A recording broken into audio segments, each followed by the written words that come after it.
John Thomas was an Adirondack pioneer.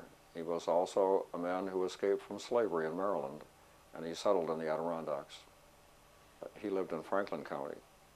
So there was another black community in Franklin County called Blacksville, but he wasn't even part of that community. He was part of a little community that lived on the Oregon Plains Road. There were a few families there. John Thomas escaped from slavery because his wife and children were sold. In Maryland and Virginia, the land was depleted, and the cotton gin had been invented, and so there was a great need for laborers on the cotton plantations in the South. So slave owners in Maryland and Virginia would sell people to slave traders who would advertise for people.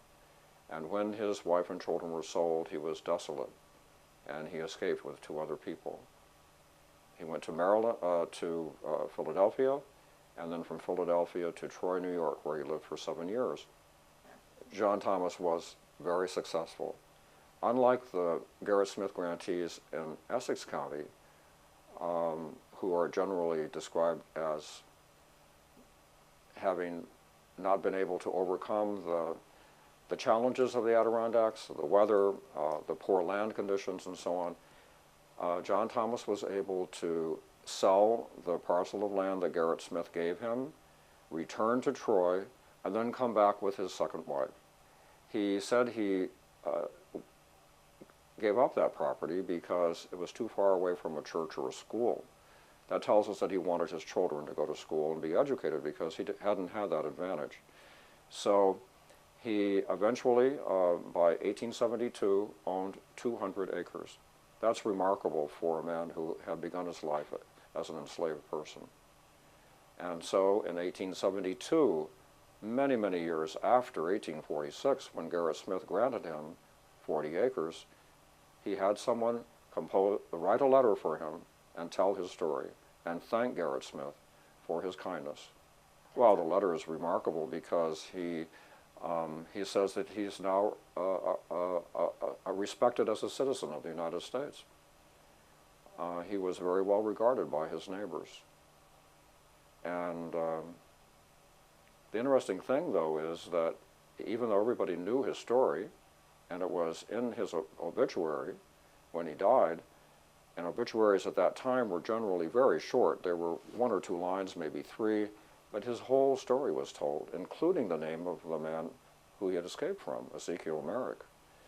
So the story is about a remarkable person who started as a slave, made his life over, used the skills that he had learned when he was an enslaved person, because unlike the other people in his community who grew potatoes, he grew wheat.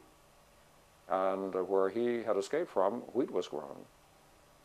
So he took his knowledge and he applied it to his farm, and he was very successful. He says in his letter that he was respected by his neighbors. And I can say this: his son-in-law, Stephen Warren Morehouse, was the son of a man who had also been granted land by Gerrit Smith. All right, the son-in-law served in the Massachusetts 54th, the first black regiment in the Civil War. All of the men in the 54th were not from Massachusetts. Some were from New York, and so John Thomas's son-in-law served in the 54th. He died, and when he died, John and Mary Thomas's daughter, the widow of Mr. Morehouse, applied for a pension, and the neighbors completed affidavits that were filed, to the War Department, and John Thomas filed one. He signed his name with an X because he was not able to write his name. And the neighbors testified in their affidavits that they had known Mrs. Morehouse for many years, that she was well respected in the community, and some of the women had been present when the children were born. So what I learned from those affidavits was this was a very close community. It was not separated by color. In the Adirondacks, this was a matter of survival, and everyone worked together. I found two great-great-grandsons of John Thomas, one of whom was living about a mile from the cemetery where his ancestors were buried and didn't know that. I discovered that Oscar's wife, Donna, although she was very ill, was helping with the food pantry.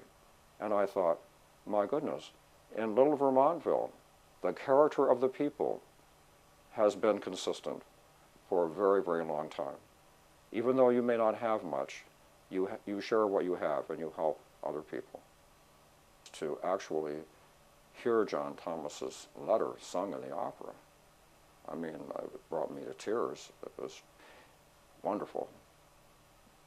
Because this, to my knowledge, is the first time people of color have been the central characters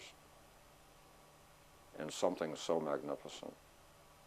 So this is a huge evolutionary step for all of us in northern New York.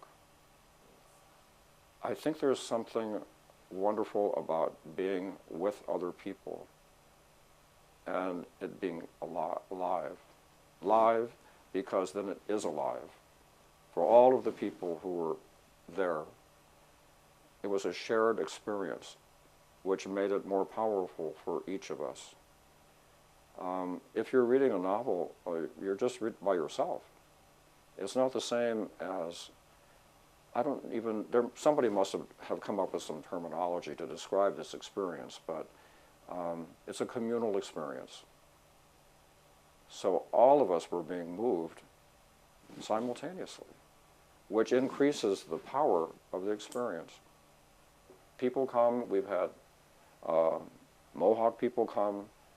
They are moved because they know that John Thomas had a descendant who was married to a Mohawk woman, that these two men's mother was a Mohawk woman. So it's a universal. And I point out that they have Native American, European, and African ancestry. So I call this a red, white, and black story. It's an all-American story. And the children, when they experience this, almost always applaud. It's really wonderful. I asked the children, just this last week we had a group of children, I said, why did you applaud?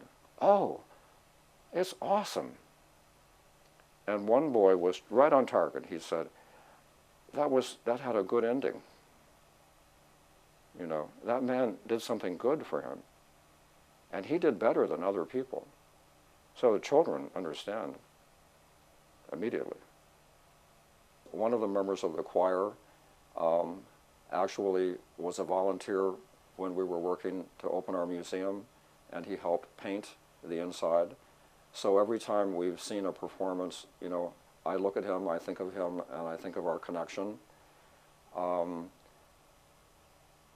It's just, well, the choir is just unbelievably wonderful. And to have so many people come together in a united purpose for good. I felt that the theme of the story is good, and it calls upon everyone to rise to the occasion and make our lives better for all of us. And that was very, very powerful.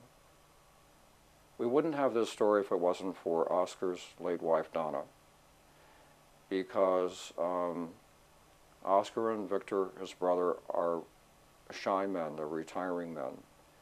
She immediately went out to the cemetery and put flowers by the headstones. These were forgotten people. I do think that it's very right for Glenn to call the opera a folk opera, because this is folklore. You know, these people were alive. And one thing I wanted to say is that I only see myself as a vehicle in this.